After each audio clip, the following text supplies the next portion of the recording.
Indo British advanced pain clinic నొప్పి మాయం surgery దూరం ఫర్ అపాయింట్మెంట్స్ 9155515563.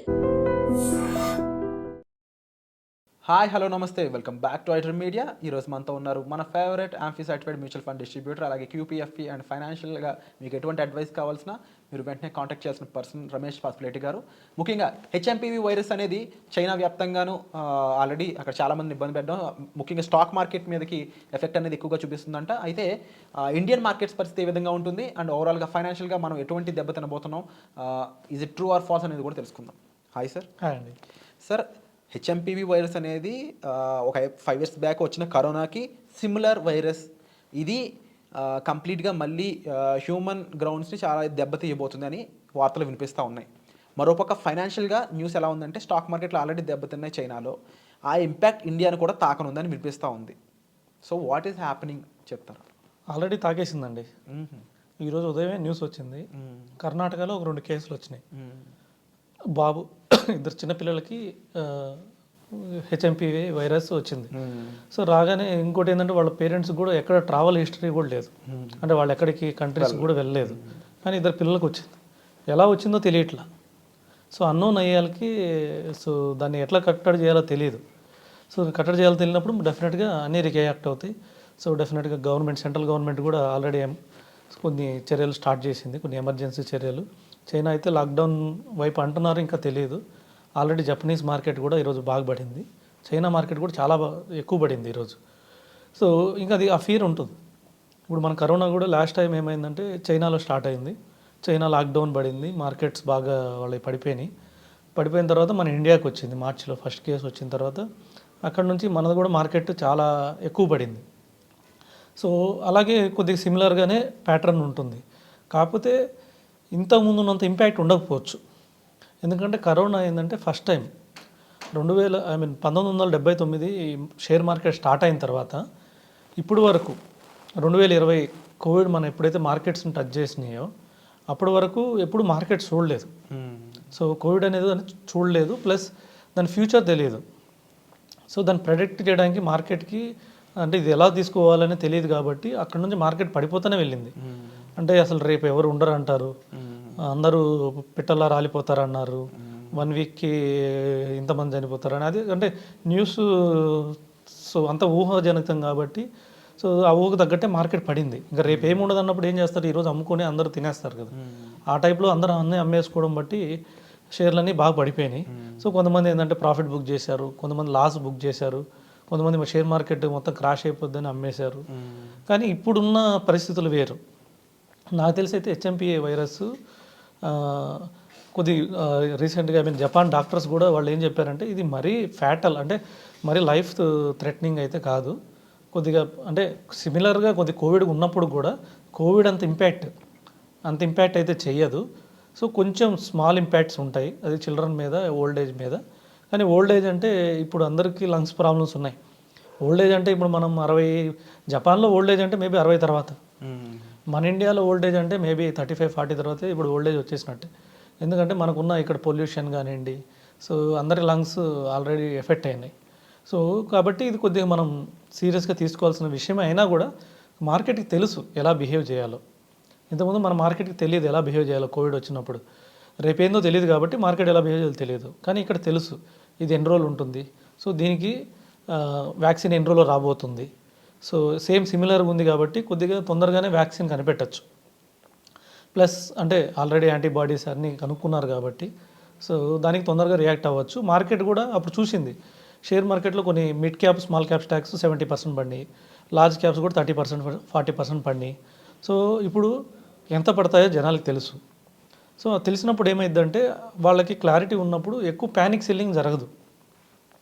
సో మేబీ ఈరోజు జరిగింది, మనం చూసాము ఆల్రెడీ. ఈరోజు 1400 పాయింట్లు సెన్సెక్స్ పోయింది, ఆల్మోస్ట్ 400 పాయింట్స్ నిఫ్టీ పడిపోయింది. ఆల్మోస్ట్ లాస్ట్ వీక్ హ్యాపీగా 1000 పాయింట్స్ పెరిగింది. సో మనం 23,800 నుంచి మళ్ళీ 24,000 అబవ్ వచ్చాం లాస్ట్ వీక్ నుంచి. సో అందరూ హ్యాపీ ఫీల్ అయ్యారు. హ్యాపీ ఫీల్ అయింది అనుకున్న టైంలో మళ్ళీ ఈ ఎఫెక్ట్ వచ్చింది. సో కొద్దిగా ఇది అన్నోన్, మనం అన్ఎక్స్పెక్టెడ్ కాబట్టి మార్కెట్ నెగిటివ్ తీసుకుంది. ఎనీ అన్ఎక్స్పెక్టెడ్ అది కొద్దిగా నెగిటివ్ అయితే మార్కెట్ కొద్దిగా ఎక్కువగానే తీసుకుంటుంది. కానీ నా ఉద్దేశం అయితే మార్కెట్ మరీ ఎక్కువ పడకపోవచ్చు, నిఫ్టీ మేబీ ఈరోజు 23,600 దగ్గరకు వచ్చేసింది. మేబీ ఇంకా పడితే 22,000 దగ్గర మళ్ళీ సపోర్ట్ తీసుకోవచ్చు. ఎందుకంటే ఇది అన్నోన్ కాదు కాబట్టి, సో కొద్దిగా ప్రెడిక్టబుల్. సో కంపల్సరీగా ఇది ఇన్వెస్ట్ చేయాల్సిన టైం. ఈ టైంలో ఇప్పుడు చాలాసార్లు నేను కూడా అనుకున్నాను, కరోనా లాంటి టైంలో నేను ఎక్కువ ఇన్వెస్ట్ చేయలేకపోయానని అనుకున్నాను. కరోనా టైంలో నా దగ్గర కొద్దిగా, సో కరోనా ముందే హౌస్ తీసుకోవడం వల్ల వాటి ద్వారా కొద్దిగా అమౌంట్ తక్కువ ఉండడం వల్ల ఎక్కువ ఇన్వెస్ట్ చేయలేకపోయా. కానీ కొద్దిగా అమౌంట్ ఇన్వెస్ట్ చేశాను పడినప్పుడు బాగా. ఆ అమౌంట్ 1 ఇయర్లో చాలా చాలా ఎక్కువ పెరిగింది. సో మళ్ళీ నేను అనుకున్నాను, కొంచెమే ఇన్వెస్ట్ చేశాను, మళ్ళీ ఇన్వెస్ట్ చేయలేకపోయాను అనుకున్నాను. సో మళ్ళీ ఇప్పుడు ఒక అవకాశం వచ్చింది అనుకోవాలి అంతే. సో మరి అంత ఎక్కువ అవకాశం అయితే రాదు, కోవిడ్ అంత అవకాశం రాదు, అది అన్నోన్ కాబట్టి.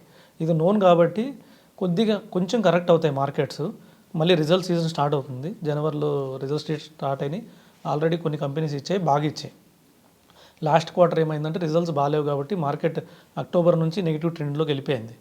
సో రిజల్ట్స్ బాగాలేవు, తర్వాత జీడిపి రేటు 5.4 వచ్చింది, తర్వాత ట్రంప్ గెలిచాడు, తర్వాత సో డాలర్ స్ట్రాంగ్ అయింది. సో ఇలాంటి కారణాలు అన్నిటితోటి మార్కెట్ పడతా వచ్చింది. ఇప్పుడు కొద్దిగా రిజల్ట్స్ బాగున్నాయి, కొద్దిగా ఇక్కడ నుంచి జీడిపి రేట్ కూడా బాగుంటుంది అన్నారు. కొద్దిగా మళ్ళీ మనకి బడ్జెట్ వస్తుంది, బడ్జెట్ కూడా ఏమైనా కొద్దిగా సపోర్ట్ చేస్తే మార్కెట్ కొద్దిగా డౌన్ అయ్యి అక్కడ నుంచి గ్రో అవ్వడానికి అవకాశం ఎక్కువ ఉంది. అంటే కరోనా లాంటిది డిసీజ్ ఒకటి 5 years బ్యాక్ రావడం వల్ల మనకి ఆల్రెడీ అటువంటి ఎక్స్పీరియన్స్ ఉంది కాబట్టి ఇప్పుడు మార్కెట్ అంత ఫాల్ ఉండదు, అంత రిస్క్లోకి వెళ్ళదు అనేది మీరు చెప్తూ ఉన్నారు. But what if in case అంటే, లేకపోతే కొన్ని సినారియోస్లో కరోనా కంటే ఎక్కువ ఎఫెక్ట్ హెచ్ఎంపీవి కానీ ఇచ్చినట్లయితే, అంటే ఎందుకంటే అన్ప్రెడిక్టబుల్గా ఉంది సిచ్యువేషన్ కాబట్టి, కరోనా ఇచ్చిన దానికంటే ఎక్కువ ఎఫెక్ట్ మనుషుల మీద ఇచ్చినట్లయితే, వీళ్ళే స్టాక్ మార్కెట్లోనూ అది చేసే కంపెనీస్లోనూ ఉంటారు కాబట్టి జనాలు అనేవాళ్ళు, ఆ సంఖ్యకి ఏమన్నా ఇబ్బంది తగ్గినట్లయితే అప్పుడు మార్కెట్స్ పరిస్థితి ఏంటి? ఇలాగ వన్ కేసు మార్కెట్లు తగ్గుతున్నట్లయితే ముందుగా ఇన్వెస్టర్స్ అనేవాళ్ళు ఏం చేయాలి? కొత్తగా 2025 స్టార్ట్ అయింది, జనవరి మంత్లోనే ఉన్నాం. ఇంకా ఇప్పుడు ఎటువంటి కొత్త ఇన్వెస్టర్స్ వస్తున్నారో తెలియదు, వాళ్ళకి ఇంకా నాలెడ్జ్ ఉండదు, వాళ్ళు ఏం చేయాలంటారు? డెఫినెట్గా ఇప్పుడు మనం ఇది కోవిడ్ కన్నా ఎక్కువ ఇంపాక్ట్ ఉందనుకోండి, అంటే కోవిడ్ కన్నా ఎక్కువ డెత్ జరగడం కానీ, లేదా కోవిడ్ కన్నా ఎక్కువ సీరియస్ ఇంపాక్ట్ అవడం జరిగితే మాత్రం మార్కెట్ ఇంకా బాగుపడే అవకాశం ఎక్కువ ఉంది. సో ఇంకా లెవెల్స్ తగ్గిపోయి చాలా తక్కువకి వెళ్ళిపోయే అవకాశం ఉంది. ఎందుకంటే మనం చూసిన వాటిలో సీరియస్ డిసీజుల్లో కోవిడే నెంబర్ 1. అవును. సో ఇప్పుడు దానికన్నా ఇది కొద్దిగా ఎక్స్ట్రా ఉంటే మాత్రం మనం మార్కెట్ని చాలా డిఫికల్ట్గా తీసుకోవాలి. ఇంకా మనం ఏం చేయాలంటే వీలైనంత వరకు దూరంగా ఉండడం మంచిదైద్ది. అదే ఈ టైంలో కొంచెం కోవిడ్ కన్నా బాగుంది అనుకోండి, కోవిడ్ కన్నా అంటే మరి కోవిడ్ అంత దారుణం కాకుండా కొద్దిగా బెటర్గా ఉంటే డెఫినెట్గా మార్కెట్ పాజిటివ్గా తీసుకుంటుంది. కానీ ఇక్కడ నుంచి అయితే కరెక్ట్ అయింది, ఎందుకంటే ఇది మనకు తెలియదు కోవిడ్ కన్నా ఎక్కువ ఇంపాక్ట్ అయిద్దా, కోవిడ్ కన్నా తక్కువ ఇంపాక్ట్ అనేది మనకి ఇప్పుడే తెలియదు. ఇది మళ్ళీ మన ఇండియాకి రావాలి. ఇప్పుడు కోవిడ్ ఏమైంది, 2019 సెప్టెంబర్లో చైనాలో ఫస్ట్ కేసు వస్తే మనకి 2020 మార్చ్ వచ్చింది ఫస్ట్ కేసు. ఇది కూడా ఆ ఇంపాక్ట్ రావడానికి కొద్ది టైం పడుతుంది. ఈ టైంలో మార్కెట్ కొద్దిగా నెగిటివ్గానే ఉంటుంది. సో ఫస్ట్ టైం ఇన్వెస్టర్స్ అయితే దీన్ని ఒక ఆపర్చునిటీగా తీసుకోవాలి.